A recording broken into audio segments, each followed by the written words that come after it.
बिस्मिल्लाहिर्रहमानिर्रहीम।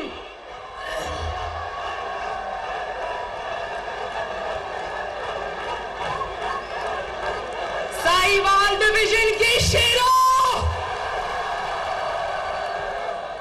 साहिवाल डिवीजन की शेरनियों, नवाज शरीफ से प्यार करने वालों, आप सबको मरियम नवाज शरीफ का सलाम।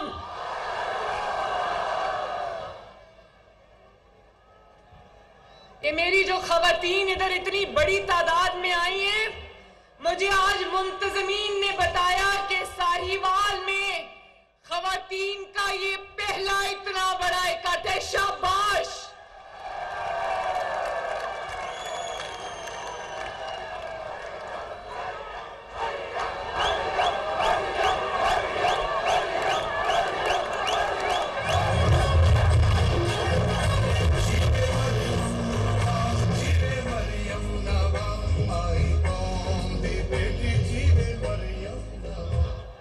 साहिवाल डिवीजन वालों,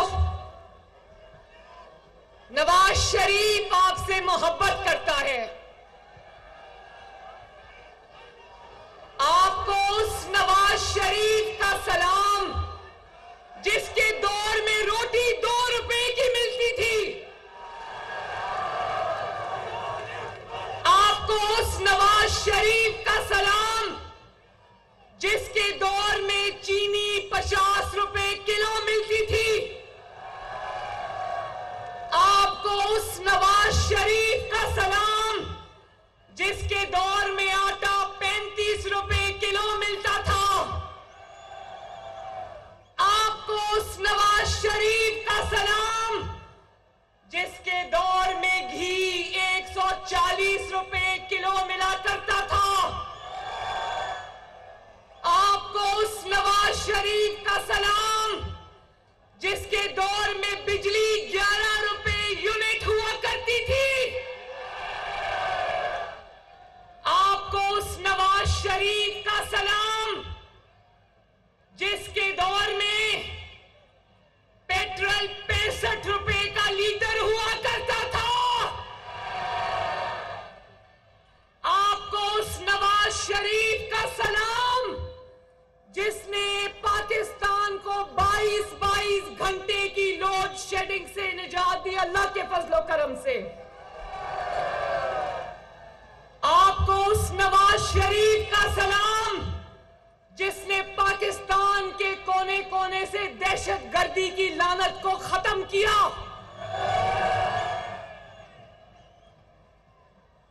आपको उस नवाज शरीफ का सलाम जिसने IMF के साथ डील तो किया लेकिन अवाम के ऊपर महंगाई का बोझ नहीं पड़ने दिया, आपको उस नवाज शरीफ का सलाम जो आज जदीद पाकिस्तान का बानी है, आपको उस नवाज शरीफ का सलाम जिसने पाकिस्तान को मोटरवेज दी, जिसने पाकिस्तान को एक्सप्रेसवेज दिए, जिसने पाकिस्तान को चाइना पाकिस्तान इकोनॉमिक कॉरिडोर दिया, आपको उस नवाज शरीफ का सलाम जो इंटरनेट आप आज इस्तेमाल करते हो, वो इंटरनेट नवाज शरीफ ने इस पाकिस्तान को दिया, आपको उस नवाज शरीफ का सलाम जिसने पाकिस्तान को रहती दुनिया तक अल्लाह ताला के फजलो करम से एटमी पावर बना दिया, आपको उस नवाज शरीफ का सलाम जिसको अल्लाह ताला ने और आपने 3 मर्तबा मुल्क का वजीर आजम बनाया, और जिसने जब वजीर आजम बना 3 दफा, ये मेरे हाथ की तरफ देखना साहिवाल वालों, जब नवाज शरीफ वजीर आजम बना पाकिस्तान ने यूं टेक ऑफ किया, और आपको उस नवाज शरीफ का सलाम जिसको जब जब हुकूमत से निकाला गया पाकिस्तान यूं नीचे गया, शरीफ जब से इस मुल्क से गया है, हुकूमत से निकाला गया है, साहिवाल वालों, ये मुल्क संभलने में नहीं आ रहा। जब नवाज शरीफ और पाकिस्तान इकट्ठे ऊपर जाते हैं, नवाज शरीफ और पाकिस्तान इकट्ठे नीचे जाते हैं।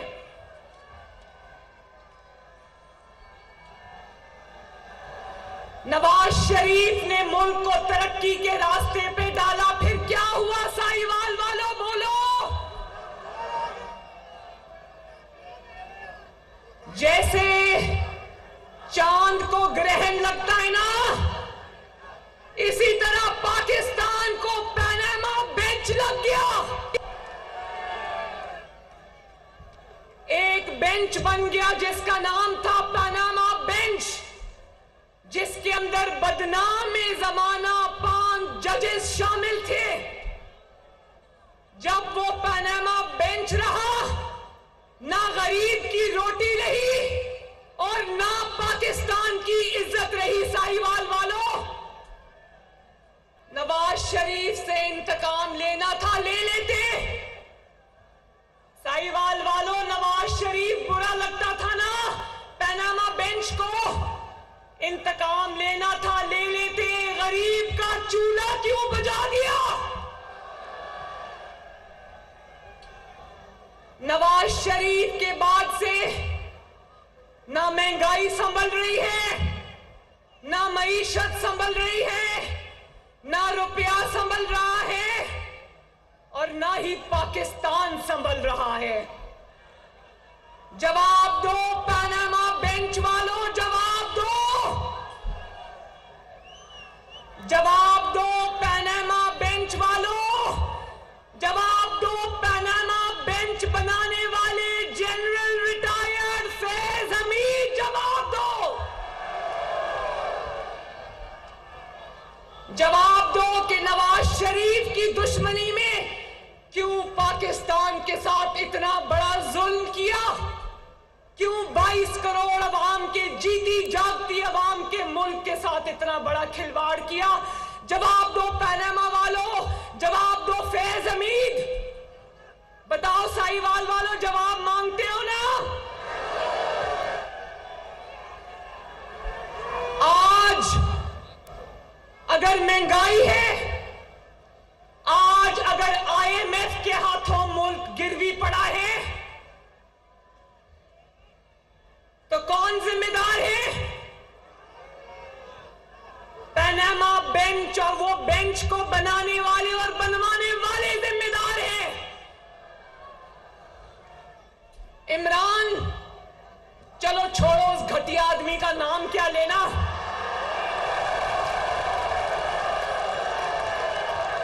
दूसरा नाम क्या है इमरान खान का?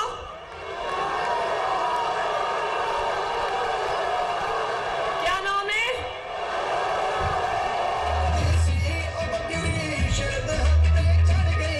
भाई ये गाना बंद करो, पहले मुझे बताओ उसका दूसरा नाम क्या है? फितना खान भी उसका नाम है, और दूसरा नाम क्या है? ये क्या है? वो तो था ही फितना, वो तो था ही चोर, पाकिस्तान का सबसे बड़ा चोर जिसने घड़ियां तक नहीं छोड़ी। उसको मैं क्या कहूं, उसको मैं क्या कहूं? तकलीफ तो मुझे ये है कि उसको लाने वाले जानते थे कि वो तबाही का दूसरा नाम है। उसको लाने वाले जानते थे कि वो ना अहल तरीन इंसान है, ना लायक तरीन इंसान है, ना उसके पास किरदार था, ना उसके पास कारकर्दगी थी। तुम्हें नवाज शरीफ अच्छा नहीं लगता था? तुमने नवाज शरीफ की नफरत में पाकिस्तान तबाह कर दिया, शर्म करो।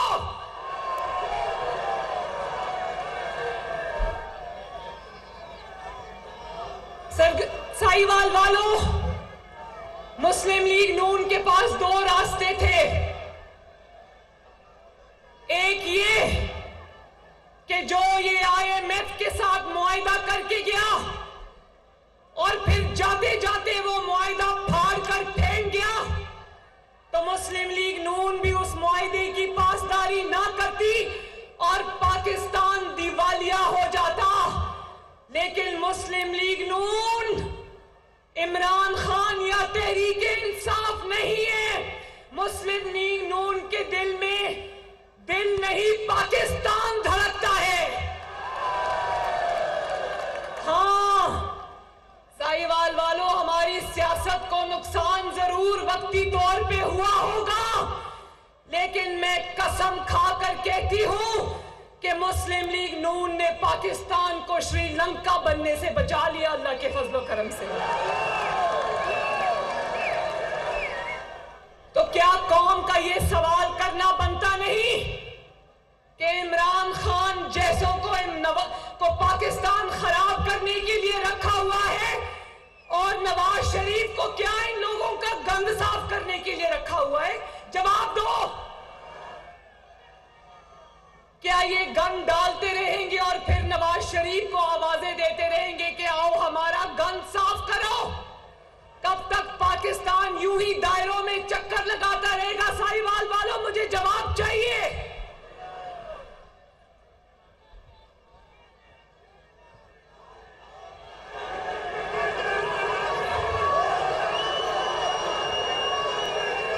साहिवाल वालों, है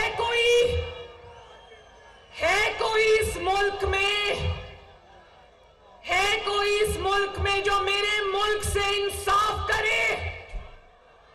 है कोई पाकिस्तान में जो पाकिस्तान की 22 करोड़ आवाम के साथ इंसाफ करे? है कोई? ये इलेक्शन का साल है साहिवाल वालों, इलेक्शन होगा और इंशाअल्लाह ताला जरूर होगा, और ना सिर्फ होगा बल्कि मुस्लिम लीग नून, नवाज शरीफ और शेर भारी अक्सरियत से इंशाअल्लाह ये इलेक्शन जीतेंगे। इलेक्शन होगा, जरूर होगा साहिवाल वालों, इंशाअल्लाह, लेकिन पहले इंसाफ होगा। इलेक्शन होगा, लेकिन पहले दूध का दूध और पानी का पानी होगा। इलेक्शन होगा, जरूर होगा, लेकिन पहले तराजू के दोनों पलड़े बराबर किए जाएंगे। इलेक्शन होगा, जरूर होगा, लेकिन पहले नवाज शरीफ से होने वाली नाइंसाफियों का अजाला होगा। बोलो होगा ना?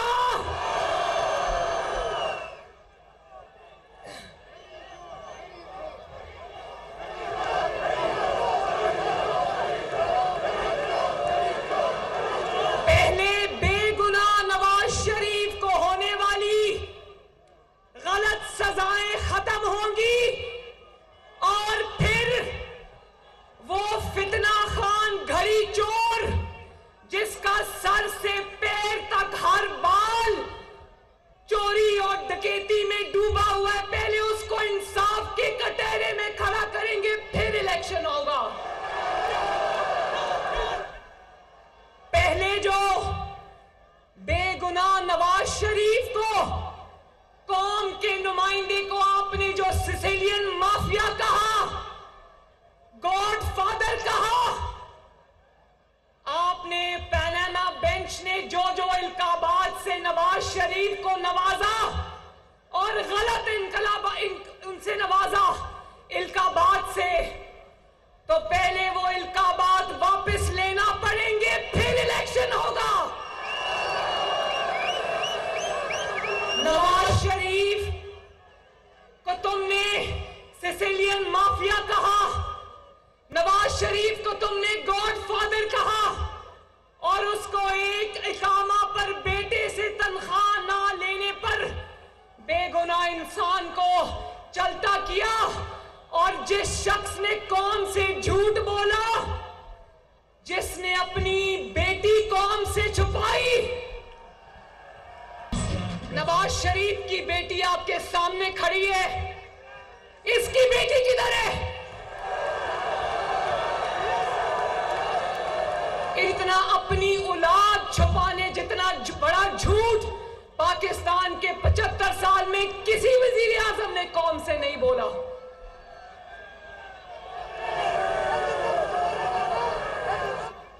और फिर घड़ी चोरी की या नहीं की, सोचो।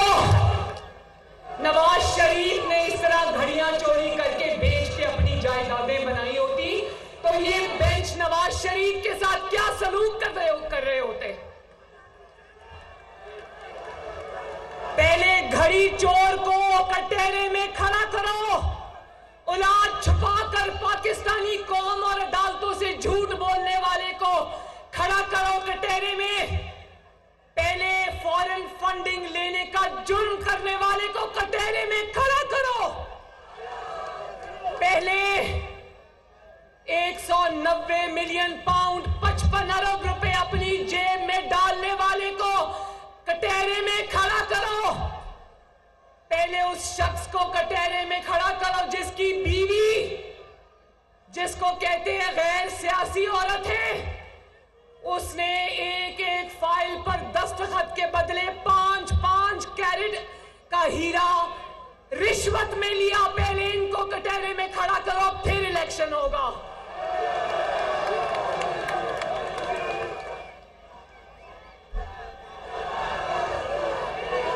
नवाज शरीफ की बेगुनाही का सबूत उसको सजा देने वाले जजेस ने खुद दे दिया।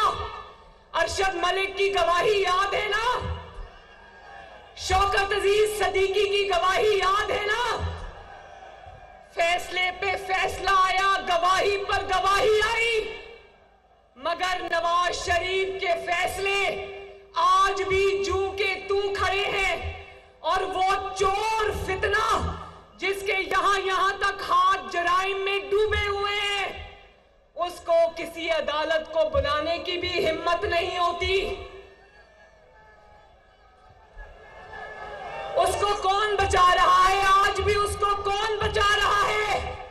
जवाब चाहिए उसको। आज भी कौन बचा रहा है उसको? आज भी जनरल फैज हमीद की बाकियात बचा रही है। जनरल फैज हमीद चकवाल से बैठकर आज भी सारे ताने बाने पीछे से बैठ के जोड़ रहा है। और आज भी वो डैम वाला बाबा ज़हमत, आज भी वो जुडिशरी के अंदर, अदलिया के अंदर अपने लगाए हुए मोरों से आज भी काम ले रहा है। वो मुहावरा सुना है ना, अनोखा लाडला खेलन को मांगे चांद। इलेक्शन की बात हो रही है तो ये तो पहले बात करो कि असेंबलियां बार बार तोड़ते क्यों हो? चौधरी परवेज इलाही तो इलेक्शन असेंबली नहीं तोड़ना चाहता था, किसने उसको दबाव डालकर इलेक्शन असेंबलियां तोड़ी? तो ये वो खेलने को चांद मांगता था, इन्होंने 22 करोड़ का मुल्क उसको खेलने के लिए हाथ में पकड़ा दिया।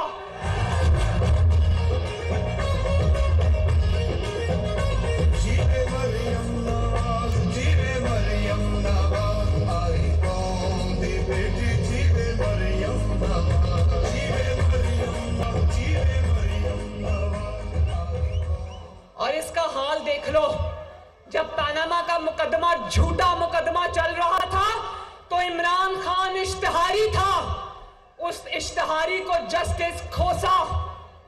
आपकी तबाही का जिम्मेदार जस्टिस खोसा, बोलो जस्टिस खोसा।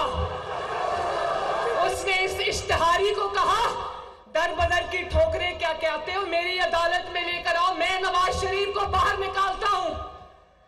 फिर वही जस्टिस खोसा उसकी अदालत में यही इश्तिहारी टांग पर टांग रखकर पनामा का मुकदमा रोज सुनने आता था और पनामा बेंच तौफीक नहीं हुई कि इस इश्तिहारी मुंजिल को गिरफ्तार करे और कहो तुम्हारी हिम्मत कैसे हुई अदालत में घुसने की। और आज भी, तब भी अदालतों से भागा हुआ था, आज भी अदालतों से भागा हुआ है। अगर मुल्क एक है, आईन एक है, दस्तूर एक है, रियासत एक है, तो इंसाफ के ये दो निजाम क्यों हैं? आज भी अदालतों से भागा हुआ है। अदालत बुलाती है तो टांग पे जो चढ़ा हुआ प्लास्टर दिखा देता है। ये कैसा प्लास्टर है जो 5 महीने से उतरने का नाम नहीं ले रहा? साहिवाल वालों, नवाज शरीफ के लिए तो 200 पेशियां 6 दिन हफ्ते में अदालत लगा करती थी। जब नवाज शरीफ के मुकदमे चलते थे तो जो मुकदमे हैं वो खरगोश की रफ्तार से दौड़ते थे। अब इस फितना की बारी आई, इस लाडले की बारी आई तो कछुए की रफ्तार से भी मुकदमात नहीं चलते। कौम पूछती है क्यों? जवाब चाहिए, जवाब दो। आज जवाब दो, सुबह इलेक्शन करा लो।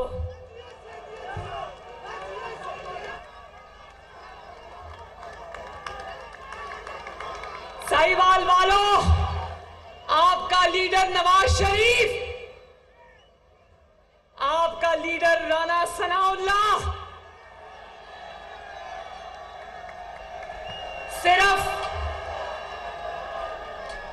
सिर्फ इंतखाबी निशान आपका शेर नहीं, मुस्लिम लीग नून का हर लीडर, मुस्लिम लीग नून का हर कारकुन, मुस्लिम लीग नून का हर वोटर शेर है, शेर।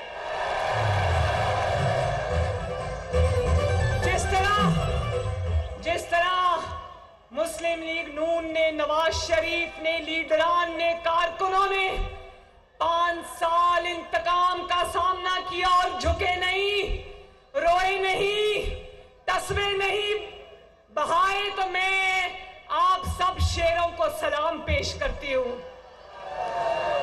और इनको चाहिए कि बल्ला छोड़ के अपना इंतखाबी निशान चूहा रख लें।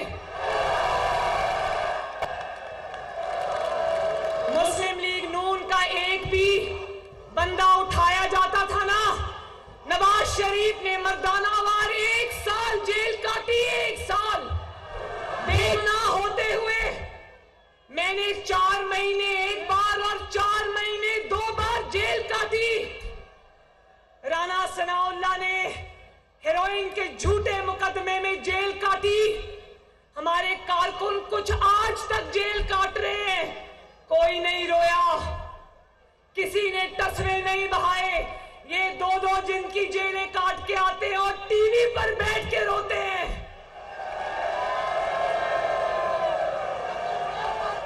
नवाज शरीफ ने अपनी मरती हुई बीवी को लंदन में छोड़ के आकर मर्दाना वार अपनी बीवी के साथ गिरफ्तारी दी। कारकुनों के आगे ढाल बन के खड़ा हो गया, कहा पहली कुर्बानी दी है, देनी है मैं दूंगा, मेरी बेटी देगी, मेरे कारकुन नहीं देंगे। और ये लीडर देखो, कारकुनों को कहता है जेलें भरो, जेबें खुद भरता रहे, कारकुनों को कहता है जेलें भरो।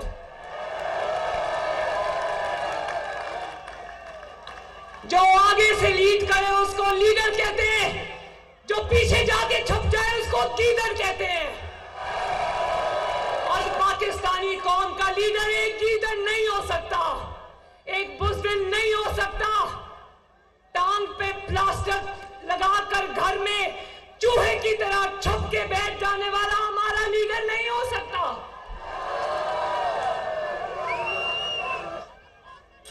और फिर उस दिन मर मर के पेश हुआ अदालत में तो ऐसा लगा जैसे जमानत लेने नहीं जमानत देने आया हो। लगा कि जजेस को जमानत देने आया है। और आज मैं सुबह टीवी में देख रही थी, टीवी में आ रहा था कि इसने कोई दरखास्त दी थी अदालत में कि मेरी मनपसंद जगह पर मनपसंद अदालत में मेरा केस जो है वो मुंतकिल किया जाए, ट्रांसफर किया जाए, तो जज ने कहा ये नहीं हो सकता, ये कभी पाकिस्तान की 75 साल की तारीख में कभी नहीं हुआ।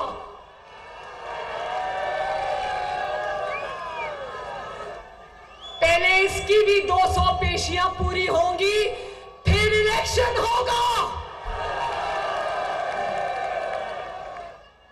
और देखो अल्लाह ताला के काम देखो, रब्बुल आलमीन के काम देखो। जब जमीन के खुदा नाइंसाफी करने लग जाए साहिवाल वालों, तो फिर आसमान का निजाम हरकत में आता है। आज पूछो कहां है जनरल फैज, आज पूछो कहां है जस्टिस खोसा, पूछो कहां है जस्टिस साकिब निसार, वो डैम वाला बाबा। पूछो, खाक छान रहे हैं आज, अल्लाह के फजल से खाक छान रहे हैं। वो तो बेनकाब हुए सो हुए, वो तो मुंह छुपा के कहीं बैठे हैं। जो अभी हाजिर सर्विस जज हैं, जिनकी ऑडियो लीक आपने सुनी होगी, परवेज इलाही की ऑडियो लीक सुनी ना, कहता है कि फलां जज के आगे मेरा केस लगा दो। और यास्मीन राशिद, डॉक्टर यास्मीन राशिद कहती है फिक्र ना करो, सुप्रीम कोर्ट में सादे बंदे बैठे हुए ने। आज जब इमरान हुकूमत में था तो हमें सुन सुन के कान पक गए कि हाँ जी एजेंसीज कॉलें टेप करती हैं, एजेंसीज रिकॉर्डिंग करती हैं। उस वक्त हम रिकॉर्डिंग के फजाइल सुन सुन के थक गए, और आज कहता है ऑडियो लीक किसने की, टेप किसने की। तो जरा मुंह से ये भी फूटो कि ऑडियो लीक में है क्या। ऑडियो लीक में ये है कि इमरान खान, तुमने अपने सहूलतकारों से मिलकर बेंच फिक्सिंग की है, और ये बेंच फिक्सिंग का भांडा पूरी कौम के सामने चौराहे में फूटा है। ये अल्लाह के काम है। इसका शायद इसका मतलब ये होता है, ये बात नहीं करता कि ऑडियो के अंदर है क्या। ये शायद ये कहता है कि मैं स्याह करूं, सफेद करूं, साजिश करूं, मैं पीछे से बैठ के डोरियां हिलाऊं। है तो अबद का साजिशी ना, हमेशा से साजिशी है, मोहरा है। इसका यह है कि मैं जो भी कहूं लेकिन मेरी कोई चीज बाहर नहीं आनी चाहिए। तो इमरान खान साहब जरा आंखें खोल के देखो, तुम्हारे आंखें खोल के देखो, जिन्होंने तुम्हें कंधे पर बिठाया हुआ था ना, वो एस्टैब्लिशमेंट घर को जा चुकी, वो अल्लाह ताला को प्यारी हो गई। और जिन जजेस के कंधे पे तुम अब चढ़ के आने की तैयारी करोगे ना, वो कंधे नहीं रहेंगे इंशाल्लाह। ऑडियो में जो साजिश की है ना, उस पे सुम्मुन बुकमुन है, उस पे एक लफ्ज नहीं बोला, यानी कि वो साजिश सच्ची है।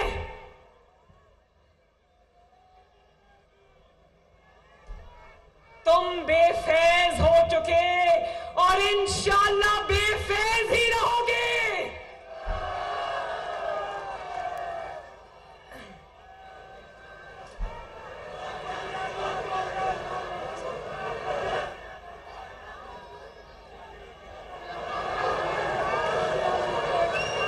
कुरान में लिखा है, साहिवाल वालों, कुरान पाक में लिखा है कि लोगों के दरमियान हक और इंसाफ करो। अदालतों के माथे पर बड़ी खूबसूरती से लिखा है कि अदल करो। पहले अदल होगा, फिर इलेक्शन होगा। वोट को इज्जत मिलेगी, वोट को इज्जत मिलेगी, वोट को इंसाफ मिलेगा, फिर इलेक्शन होगा।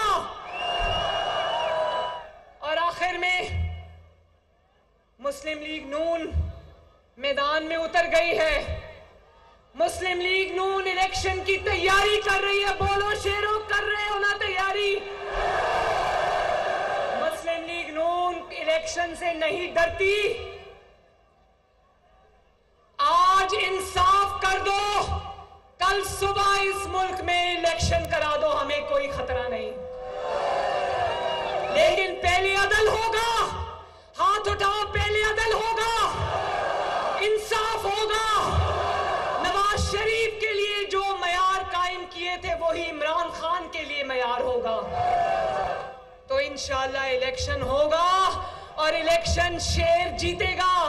अल्लाह ताला आपका हामी और नासिर हो। साहिवाल जिंदाबाद। मुस्लिम लीग नून मैदान में उतर चुकी है। इलेक्शन होगा मगर पहले इंसाफ होगा। मरियम नवाज मुस्लिम लीग नून की चीफ ऑर्गेनाइजर साहिवाल में तंजीमी कन्वेंशन से खिताब कर रही थी। उनका कहना था कि नवाज शरीफ जदीद पाकिस्तान के बानी है। नवाज शरीफ दौर में रोटी 2 रुपए, चीनी 50 रुपए किलो मिलती थी।